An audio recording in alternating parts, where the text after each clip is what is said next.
స్వామి శరణమైపోయి ఇవాళ జరిగిందైతే నేను ఎప్పటికీ మర్చిపోను. మీరు కూడా వినండి నాకేం జరిగిందో. 41 days మాలా దీక్ష ఆ డే రోజులాగానే లేచి ఇవాళ అయ్యప్ప స్వామికి పూజ చేసుకొని డైలీ అయ్యప్ప స్వామినే పూజించడం కాకుండా లింగాభిషేకం కూడా చేస్తాం అనమాట.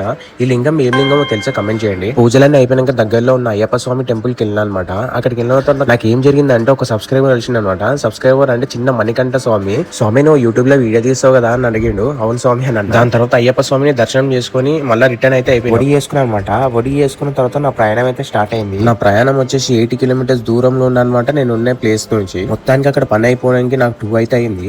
అక్కడ నుంచి రిటర్న్ వచ్చేటప్పుడు ఎక్కడైనా ఏమైనా గుడిలో ఉంటే భిక్ష చేద్దామని చెప్పి అనుకున్నా.